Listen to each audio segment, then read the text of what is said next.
Maintenant, bonjour Delphine. Bonjour Brigitte, bonjour Hugues. Bonjour. Effectivement, alors moi j'ai fini ma transition depuis le début d'année et j'écoutais attentivement votre auditrice juste avant moi. Je suis quand même relativement d'accord avec ce qu'elle dit. Alors, en plus en étant présidente d'association, donc je suis pour écouter les enfants, je suis pour l'accompagnement des enfants, mais pour autant, je suis pas pour le fait qu'on fasse n'importe quoi avec un enfant. C'est pas parce qu'on va pas écouter son enfant qu'on va être de mauvais parents, tout simplement. Si notre enfant nous demande de faire une transition, de faire toutes les opérations, bien que ce soit interdit avant 18 ans en France, on n'est pas des mauvais parents à dire non. Oui, il faut écouter l'enfant. Effectivement, si c'est un garçon qui a envie de porter une robe, écoutez, pourquoi pas. Il faudra quand même le prévenir que ça va être compliqué vis-à-vis de la société. Ça va pas forcément être bien vu. Mais pour autant, voilà, s'il est mieux comme ça, pourquoi pas l'accompagner, l'entendre, expliquer effectivement aux enfants que deux hommes peuvent s'aimer, que deux femmes peuvent s'aimer aussi, que ça fait partie de la normalité au final, et effectivement, si notre enfant se sent mal dans son corps, dans sa peau, on peut lui dire, s'il se sent plus effectivement du genre opposé, on peut lui dire que c'est possible via des opérations, via une hormonothérapie, de faire cette transition. Est-ce que Delphine, vous étiez enfant, vous aviez déjà le sentiment d'être mal dans votre corps et que finalement vous sentiez pas bien dans ce corps de garçon et que vous aviez envie d'être fille, j'imagine? Mais alors, oui, effectivement, c'est ça. Moi, depuis très très longtemps, j'étais très mal dans mon corps. Aussi loin que je me souvienne, je dirais aux alentours de 3-4 ans, quelque chose comme ça. Oui. J'ai toujours eu cet espoir, effectivement, que ce que j'avais entre les jambes, le soir où je me couchais, ça allait disparaître. Et le lendemain, j'allais avoir un sexe de fille. Or, forcément, c'est pas le cas. Mais oui, effectivement, non, j'étais pas bien. Maintenant, j'étais aussi à une époque où on pouvait pas en parler, on savait pas que ça existait. On en parlait quand même un tout petit peu, quand même. Vous êtes jeune, vous avez 38 ans. En tout cas, moi, j'étais déjà c'était déjà un sujet que je comprenais et qui m'intéressait. Mais alors, en effet, c'était pas dans tous les médias et c'était. J'ai 43 ans. Ah, je croyais que vous aviez 38 ans, pardon. Non, j'ai fait ma transition à 38 ans. J'ai fait mon coming out à 38 ans. Non, mais il n'y a pas de mal. Donc voilà, moi je suis dans les années début 80. Je suis né en 81, du coup. Moi, j'étais assez en avance sur mon époque, sur ces questions. Oui. Mais non, parce que Delphine, ce que vous dites, et c'est important, je vais quand même le rappeler, il me semble que toutes les personnes trans, de toute façon, se sentaient dans l'enfance pas dans le bon corps. Je crois que c'est quand même quelque chose qu'il faut dire à tous ceux qui nous écoutent. Voilà.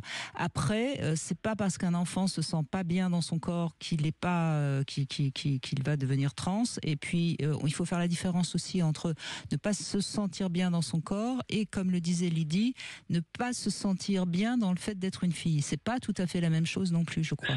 C'est pas pareil. C'est pas pareil. Alors, encore une fois, voilà, faut bien écouter son enfant, on est d'accord. Mais voilà, faut pas faire tout et n'importe quoi sous prétexte qu'on veut paraître des super-héros à leurs yeux et qu'on veut... c'est le problème de ce que disait Meryl, c'est que les parents voudraient tellement tout donner à leur enfant qu'ils sont capables de faire des erreurs. C'est ça. Ouais, et puis on peut être un garçon et avoir envie de porter une robe, c'est pas pour autant qu'on aura envie ensuite d'être trans. Enfin voilà, c'est toute la complexité, parce qu'on sait très bien comment les enfants parfois ont des désirs qui sont en fait des fantasmes, Ugraine.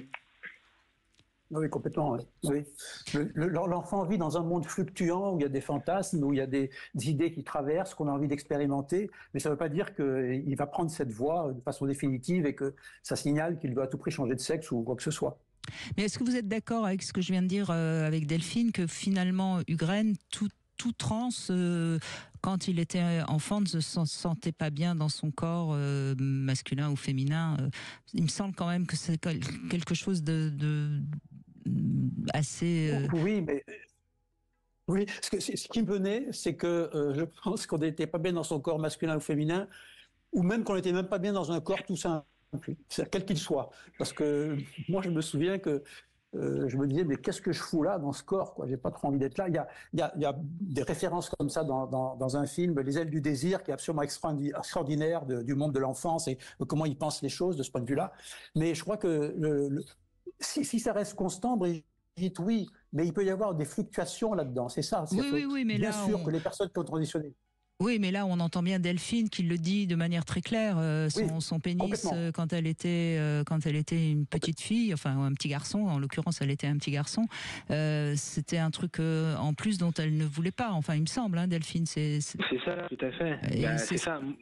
Et même à l'adolescence, au final, voilà, j'ai commencé à avoir de la barbe, hein, ce qui est normal, des poils qui poussaient un peu partout, mais pour autant, tout ça, je le refusais quand même relativement, en me disant mais j'aimerais plus avoir une poitrine. Voilà, j'aimerais que ma poitrine pousse.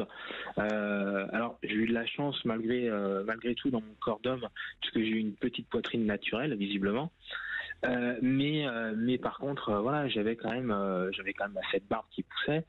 Alors quelque part, c'était une fierté parce que je devenais un homme, mais en même temps j'avais cette ambiguïté en moi qui disait ouais, tu deviens un homme, mais t'es pas la femme que tu devrais être en fait, tout simplement. Donc voilà. Mais après voilà, avec l'arrivée d'internet, avec certains médias, j'ai pu découvrir que ça existait parce que du coup je me travestissais en cachette. Je me sentais bien à ce moment-là. Mais après, il a fallu mettre des mots sur ce mal-être. Est-ce que c'était juste un fantasme? Est-ce que c'était juste comme ça, passager? Et puis en fait, non, j'ai toujours voulu refouler tout ça. J'ai eu des conquêtes féminines, bien évidemment. Et en fait, à chaque fois, j'avais ce côté féminin qui revenait.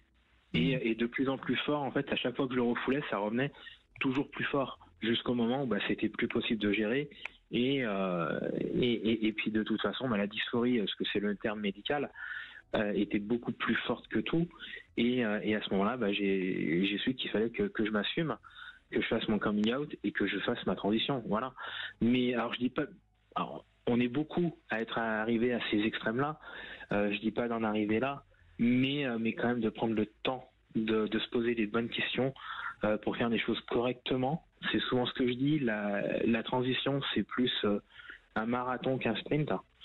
Donc, oui, mais c'est là où votre témoignage est important, c'est-à-dire qu'on entend bien tout ce parcours difficile, compliqué, douloureux, mais en même temps vous êtes bien lucide sur ça, c'est qu'il faut ce parcours-là pour ne pas se tromper, et je crois que votre témoignage, merci Delphine, hein, je crois Greg que le témoignage de Delphine est important parce qu'on voit bien que c'est une vraie question qu'il faut pas prendre à la légère.